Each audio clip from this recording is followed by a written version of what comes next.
ओम शांति। आज हम 4 युगों का खेल तो समझ गए। जिस प्रकार स्वास्तिका बनाते हैं, उस स्वास्तिका में 4 भाग होते हैं, जिसमें हम दुनिया में कोई भी शुभ कार्य करते हैं, तो उस शुभ कार्य में भी सबसे पहले पंडित क्या करते हैं? स्वास्तिका बनाते हैं। स्वास्तिका का हमारे जीवन में भी बहुत महत्व है। हम कहते हैं कोई भी शुभ कार्य करना है तो आप ये स्वास्तिका बनाओ। उस स्वास्तिका को हम किसके साथ अटैच करते हैं? कौन से देवता के साथ? गणेश जी के साथ। कि हमारा कोई भी कार्य हो वो मंगलमय हो, कोई भी कार्य हो वो सुखदायी हो। तो हम शुरुआत किससे करते हैं? स्वास्तिका से। तो आप सोचिए कि उस स्वास्तिका का भावार्थ क्या है। स्वास्तिका 4 भागों में बटी हुई है, सतयुग, त्रेता, द्वापर, कलयुग। तो ये स्वास्तिका 4 भागों में बंटने का कारण क्या है? क्योंकि जिस प्रकार 4 युग हैं, सतयुग, त्रेता, द्वापर, कलयुग।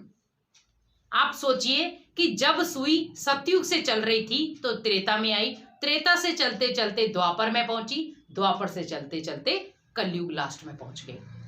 हमने यहां तक सुना है, लेकिन बीच में एक ऐसा युग है जो आप नहीं जानते हैं। उस युग को कहा जाता है संगम युग। 2 नदियों का मेल संगम है। यहां पर 2 युगों का मेल संगम कहा जाता है। कलयुग जा रहा है, सतयुग आ रहा है, तो उसके बीच के समय को क्या कहेंगे हम? संगम युग, जिसको दुनिया में कहा जाता अमृत वेला या प्रभात। उसी समय आप देखें बहुत सारी जगहों पर भजन कीर्तन, भगवान को याद करना होता है। आप किसी भी धर्म में चले जाएं। अब यहां पर हम स्टार्टिंग करते हैं सतयुग से। आपने सतयुग में देखा होगा लाइन सीधी है। तो यहां पर सतयुग में देवताओं की डिग्री एक समान थी। ये नहीं था कोई नीचे था तो कोई ऊपर था, किसी का नाम आगे लिया गया तो किसी का पीछे दिया गया।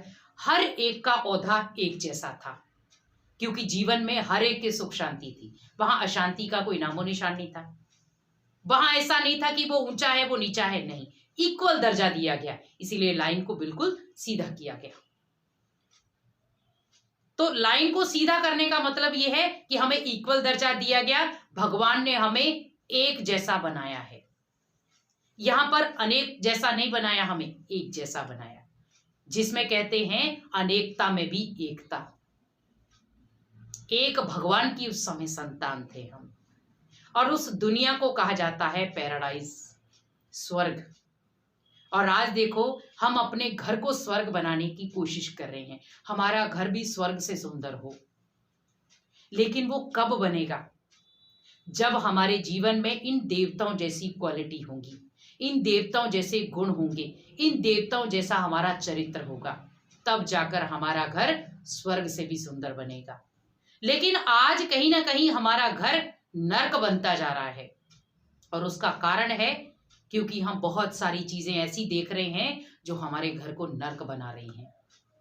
आज अब आप टीवी देख लें, मोबाइल देख लें, वो सुख के साधन भी हैं तो दुख के साधन भी हैं। वो यूज करना हमें आना चाहिए कि हम कैसे उसको यूज कर रहे हैं। ओनली आप एक फिल्म भी देख रहे हैं तो उस फिल्म में आपको ओनली कुछ एक शिक्षा दी जाती है, लेकिन अगर उस शिक्षा को ही हम उसको गलत ले में ले जाएं और उस गलत दिशा को ही हम अपने घर में अप्लाई करना शुरू हो जाए, तो हमारा घर जहां स्वर्ग बनना था वहां पर नर्क बन गया। अब आएंगे थोड़ा सा नीचे, तो स्वर्ग में थी देवताओं की बहुत सुंदर झलकियां, जहां देवताएं एक दूसरे के साथ रास विलास करते थे, जहां देवताएं एक दूसरे के साथ बहुत प्यार से रहते थे, जिसको हम कहते राधे कृष्ण की दुनिया, जिसको हम कहते लक्ष्मी नारायण की दुनिया, स्वर्ग, जहां पर वो राज्य करते थे। हीरे जवाहरात के महल, कोई किसी चीज की कमी नहीं, हमेशा भरपूर। नीचे आया त्रेता युग, राम सीता जी का राज्य, और लाइन कैसे हो गई? गिर गई नीचे। यहां पर 16 कला संपन्न थे, क्योंकि श्री कृष्ण को हम क्या कहते हैं? 16 कला संपूर्ण। तो संपूर्ण कहा गया वहां पर। और राम जी को हम क्या कहते हैं? 14। तो 2 कलाएं कम हो गई, क्योंकि राम जी को कितने साल का वनवास दिखाया था? 14 साल का वनवास। तो 2 कलाएं कम हो गई, तो लाइन कहां आ गई? नीचे। क्योंकि यहां पर राम और रावण जी का युद्ध तो वो त्रेता के लास्ट में हुआ, नॉट त्रेता में। तो यहां पर हमें देखना है कि वहां पर जब बताया गया कि राम जी वनवास में गए, जब वापस लौटे तो हमने उसको कैसे स्वागत में किया? दीपावली मनाई। जब अयोध्या में वो वापस आए थे, अपनी राजगद्दी पर बैठे थे। आप सोचिए कि भगवान कहते बच्चे आपके लिए तो हर दिन दीपावली है, आपको हर दिन एक नया संकल्प लेना है, नई सोच रखनी है, तो आपके लिए हर दिन दीपावली है। अब आएंगे द्वापर युग की तरफ। तो द्वापर युग में हमने की लाइन ऐसी, तो मंदिर में जाके किसी भी जगह हम जा रहे हैं तो क्या कर रहे हैं? भगवान धन दे दो, भगवान पुत्र दे दो, भगवान जीवन साथी दे दो, भगवान बड़ी बड़ी मंजिलें दे दो, भगवान गाड़ियां दे दो, तो हम मांग रहे हैं। तो द्वापर युग में हम आए और भगवान से हर प्रकार की मांगना शुरू कर दिया। भगवान ये दे दो, तो भगवान ये दे दो। क्योंकि द्वापर युग में देवताओं का राज्य खत्म हो गया, यहां पर हम खुद राजा या रानी बन गए। यहां पर हमने देवताओं की पूजा शुरू कर दी। पहले हम देवता थे, दूसरी तरफ हम उन्हीं देवताओं की पूजा कर रहे, तभी हम कहते आपे ही पूज्य आपे ही पुजारी। तो पहले हम पूज्य थे, खुद ही हम पुजारी बन गए, अपनी पूजा खुद ही शुरू कर दी। क्योंकि देवताओं का चेहरा तो हमारे जैसा है ना, लेकिन गुणों में अंतर है बस।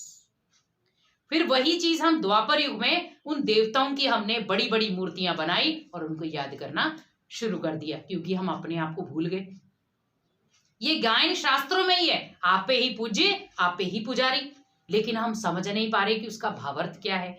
तो आपे पूज्य मीन्स सतयुग त्रेता में पूज्य थे, आपे पुजारी मीन्स द्वापर कलयुग में खुद की पूजा खुद करना शुरू हो गए। अब फिर उसके बाद आया कलयुग। तो कलयुग में क्या हुआ? लाइन सीधी कर दी, क्योंकि यहां पर हमारे हाथ खड़े हो गए।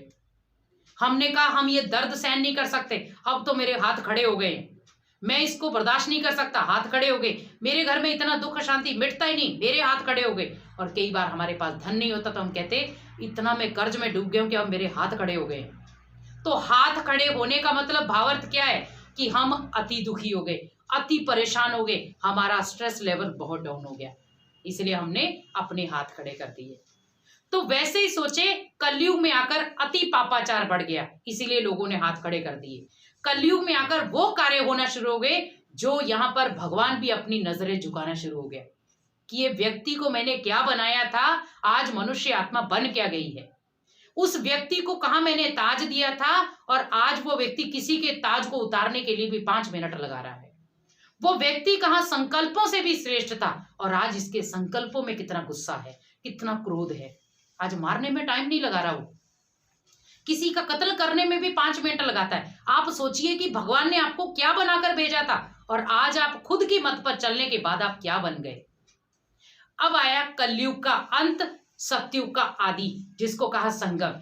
इस समय फिर भगवान को सृष्टि पर आना पड़ता है, क्योंकि जब कलयुग में अति महामारी चालू हो जाती है, कलयुग में अति पापाचार बढ़ जाता है, तो कलयुग में जब अति दुख का माहौल पैदा हो जाता है, तब बाप को सृष्टि पर आना पड़ता है। क्योंकि पहले तो उसने मैसेंजर भेजे थे, पहले तो उसने अपने पैगंबर भेजे थे, लेकिन अब स्वयं उसे पता चल गया कि ये यहाँ से कुछ भी नहीं हुआ, अब मुझे सृष्टि पर आना पड़ेगा, मुझे जाकर के इनको अपना आईना दिखाना पड़ेगा। तभी हम दुनिया में कहते हैं पतित पावन सृष्टि पर आओ, भगवान एक झलक तो अपनी दिखलाओ।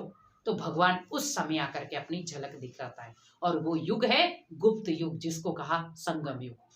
उस संगम युग में आकर के भगवान ब्रह्मा तन द्वारा हम बच्चों को गीता ज्ञान सुनाता है, और उस गीता ज्ञान से हम सुनकर बनते हैं ब्रह्मा कुमार ब्रह्मा कुमारियां, जिसको हम कहते हैं एक तरफ हम ब्रह्मा कुमार कुमारियां हैं, दूसरी तरफ हम शिव के बच्चे शिववंशी हैं।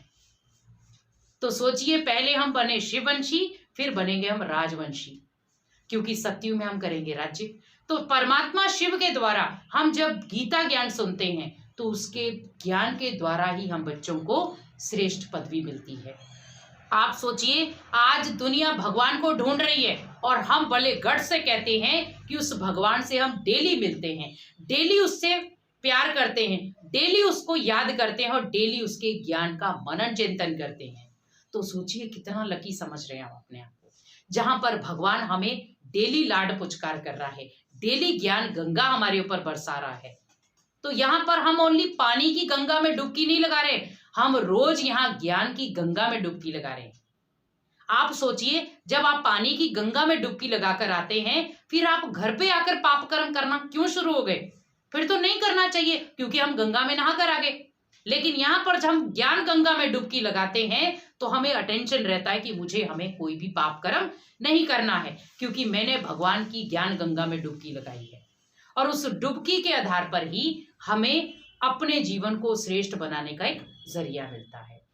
तो ये थे 4 युग, जिसमें 5वां युग है जो गुप्त युग कहा जाता है। जैसे लीप वर्ष आता है 3 साल के बाद, वैसे ये संगम युग जो है वो 5000 वर्ष के बाद रील रिपीट होती है, तब जाकर ये युग बनता है। तो इस युग में भगवान हम बच्चों को मिलता भी है और हमारे भाग्य को श्रेष्ठ भी बनाता है। ओम शांति।